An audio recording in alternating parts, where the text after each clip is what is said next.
नमस्ते आप सभी को। आज के इस वीडियो में मैं एक नई सीरीज शुरू करने जा रही हूँ। बचपन से ही मेरा ये मानना है कि जो बातें हम सुनते हैं, देखते हैं, वही या इन पांचों इंद्रियों से जो भी हम चीज़ें लेते हैं, प्राप्त करते हैं, वही कहीं ना कहीं हमारा मन बन जाता है।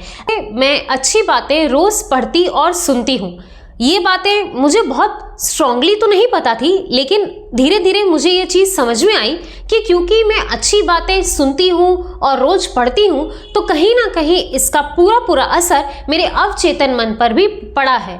और अब अगर मैं चाहूँ भी कि नेगेटिव सोचना है, मुझे नेगेटिव सिचुएशन को इमेजिन करना है कि क्या से क्या, बुरे से बुरा क्या नेगेटिव हो जाएगा, या बहुत सी बुरी चीज़ें दुनिया में होती रहती हैं, अगर मैं ऐसा चाहूँ भी तो भी मेरे पास उतना कंटेंट ही नहीं है कि मैं उस बारे में सोच सकूँ। क्यों? क्योंकि मैंने वो चीज़ें देखी ही नहीं है, सुनी ही नहीं है, पढ़ी ही नहीं है, तो वो कंटेंट मेरे पास आएगा कहाँ से अवचेतन मन के पास कि वो इन सारी बातों के बारे में सोच सके।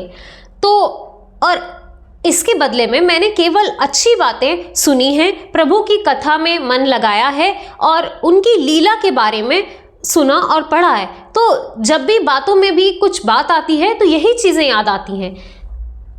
कोई गलत चीज़, कोई नेगेटिव विचार या किसी तरह का नकारात्मक भाव नहीं आता है।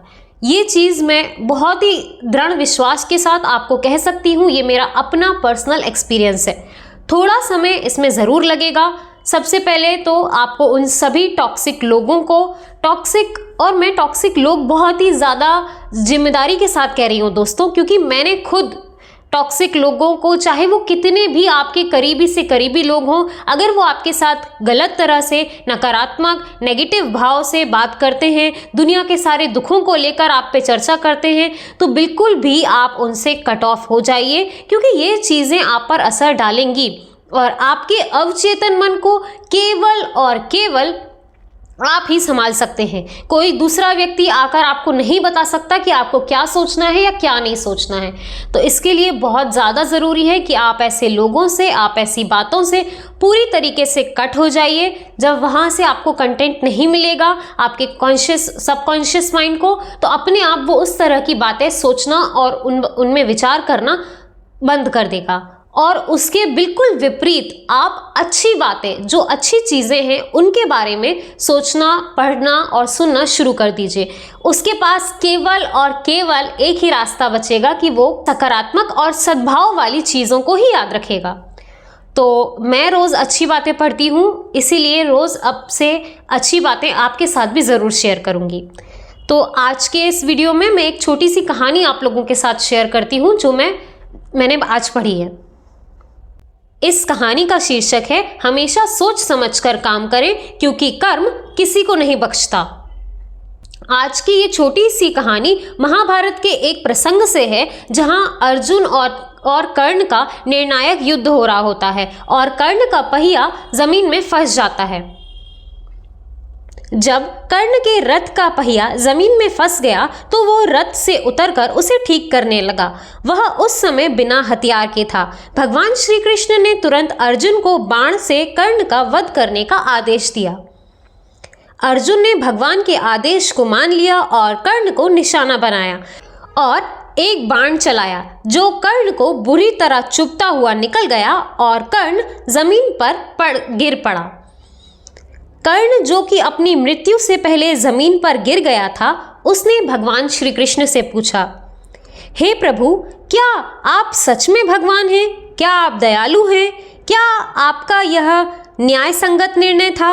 एक बिना हथियार के व्यक्ति को मारने का आदेश क्या सही था? तब सच्चिदानंद स्वरूप भगवान मुस्कुराए और बोले, अर्जुन का पुत्र अभिमन्यु भी चक्रव्यूह में निहत्था हो गया था, जब उन सब से मिलकर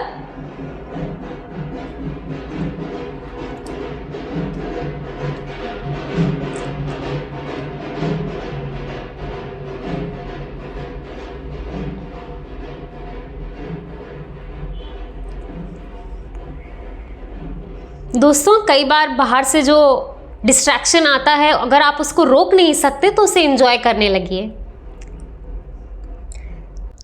तब सच्चिदानंद भगवान मुस्कुराए और उत्तर दिया, अर्जुन का पुत्र अभिमन्यु भी चक्रव्यूह में निहत्था हो गया था जब तुम सब ने मिलकर उसे बेरहमी से मार डाला था। आप भी उसमें से एक थे। तब कर्ण तुम्हारा ज्ञान कहाँ गया था? यह कर्मों का प्रतिफल है और यही मेरा न्याय है। इससे हमें यही शिक्षा मिलती है कि सोच समझ के कर्म करना चाहिए। अगर आज आप किसी को चोट पहुंचाते हैं, उनका तिरस्कार करते हैं, किसी की कमजोरी का फायदा उठाते हैं, भविष्य में वही कर्म आपकी प्रतीक्षा कर रहा होगा और शायद वह स्वयं आपको प्रतिफल देगा। इसीलिए भगवान की आश्रय होकर सोच समझकर कर्म करें और ये ना भूलें कि कर्म का फल किसी को नहीं बख्शता।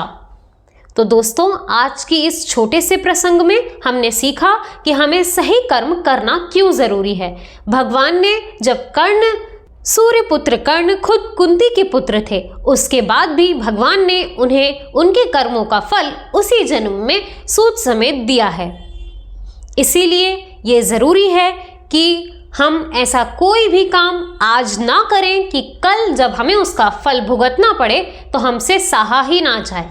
आज अगर आपके पास ताकत है, पैसा है या आप किसी बड़े पद पर हैं, तो किसी भी तरह से गलत काम करके, किसी का शोषण करके आप अपने पावर का इस्तेमाल ज़रूर कर सकते हैं। लेकिन ये बात भी याद रखिएगा कि समय का चक्र जब घूमेगा तब एक दिन उसी व्यक्ति की जगह आपको भी आना पड़ेगा। आज के इस वीडियो में इतना ही। वीडियो देखने के लिए आपका बहुत बहुत धन्यवाद।